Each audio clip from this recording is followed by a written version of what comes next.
I really felt that I wanted to send out a message of my own in regards to some events that have taken place as of late. So this past Monday was National Coming Out Day, and I wanted to make a video that sort of relayed a coming out and also It Gets Better message for the It Gets Better campaign, as it might pertain to an ally of the community.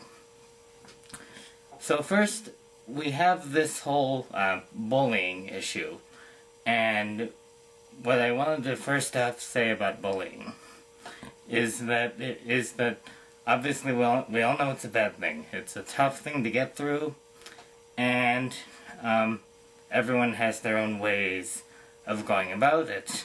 But essentially, my perspective on bullying has always been this. I've been lucky in my life that I actually have not had a lot of bullying to contend with. I feel that having been lucky enough to not experience bullying has given me a different perspective. I happen to have a physical disability. There would have been lots and lots of opportunity for people to bully me if they had wanted. My disability makes me a klutz, makes me a dork, makes me all sorts of silly things. So I could have very easily been mocked for a lot of that if people had wanted to mock me. But they didn't. I've been fortunate in my life to have people that see the value in me for who I am, what I can be, what I'm good at, and that I want people to understand it can be a message that if the place where you are right now is a place that doesn't have people like that, whether in your family or in your friends, then there will come a point where you'll be able to find a different place. You're only in one corner of the universe right now, and if that corner isn't serving you well, another corner will. There will come a day where you'll be able to reach out to different people in a different part of the world.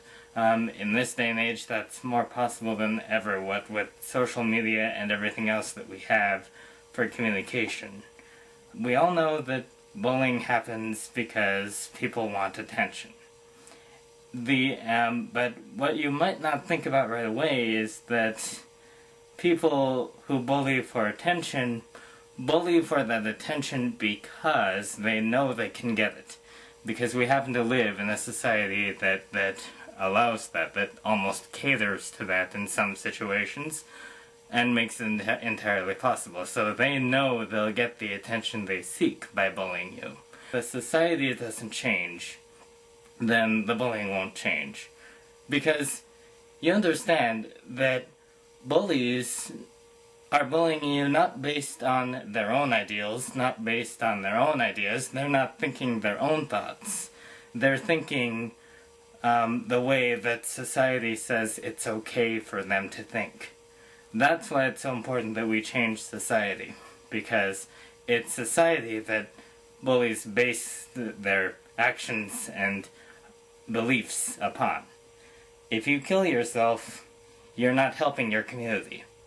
And the bullies are winning then. And that's not what we want. We can't afford that. And so that's why it's important that you make the decision that you help your community. You have to support these communities to make them thrive and to move toward positive change.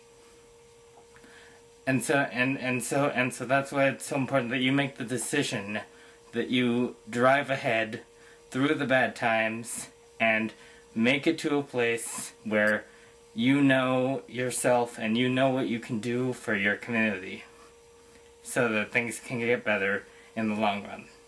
Sometimes a big thing that things getting better requires is just time. I wasn't sure at first how I felt about that community of people. I didn't want to be malicious or anything toward them in any way, because I'm not that type of person, but I hadn't yet formed any system of beliefs or system of values that allowed me to really make a decision as to how I felt. But in college, I had my first big experience with that. Louise and I went to a convention one weekend through our university.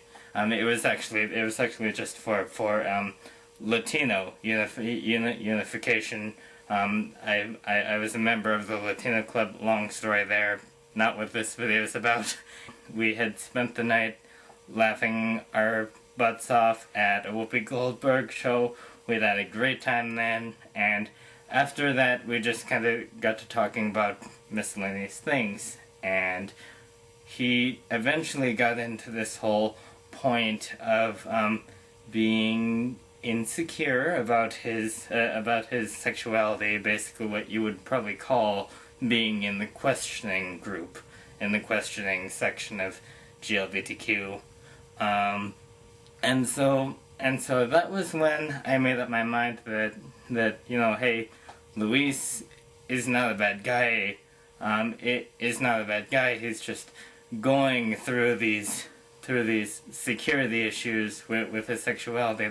Luis is still a dork because he blasts his music too loud when we're trying to study, and he doesn't turn off his alarm clock before he leaves for class in the morning. But the fact that he's questioning doesn't impact these things at all. That doesn't at all detract from my opinion of him. That doesn't at all detract from the things that I think are his strengths. And if anything, if he can work through it, it'll make him a stronger person. I've come to know a lot of people in my life that support and are members of the GLBTQ community that are great people. Great computer programmers. I'm in the computer science field. Great speakers, great advocates, great problem solvers, great anything. Everyone has value just for being human. And this applies to the GLBTQ community, this applies to any community you can possibly think of. For me when I was younger was a big deal for me because it very much influenced how I grew up. And one of the earliest ways that I coped with it was my mom and I devised this presentation. I wanted a presentation that I could go to school with and that I could even go to daycare with and present to my peers what my disability was all about. I did this for years, and I'm not saying this is the way you should do things. Everyone tells their story differently, but the point of it is, one of the most important things you can do is be able to tell your story. First, in order to tell your story, you have to get to know what your story is. In order to know what your story is, you have to learn about yourself. You have to take the time that you're suffering through, and you have to use it to really learn about yourself, and just kind of introspectively go within yourself and just kind of learn what are my strengths, what are my weaknesses, what am I good at, what can I contribute to society. Once you've made up all your mind about that, you can start to formulate a story. Once you formulate a story, you can start to share that story with the people in your life that matter to you, that you want to be able to understand your issues, whether they be GLBTQ issues or anything else. That's one of the important things you can do, is to be able to tell your story. And in order, of course, to tell your story, you have to stay alive, obviously, to tell your story. Because if you end your life before you have a chance to even know what your own story is, that is a huge, huge loss, both for yourself, for the people around you that care about you, and for the community, the broader community that cares about you. The people that are making fun of you now will not be in your life forever. You won't want them to be, and nor will they be. Some of them will turn out fine with time. Some of them will make good choices about making up their mind about how they feel positively about whatever community you're in. Some of them won't turn out okay. Some of them will go down their own downward spiral and their lives will amount to nothing. But you need to know that you have all the potential to rush ahead and do what you have to do to make yourself a better life. If you make these decisions, and if you tell your story, it gets better.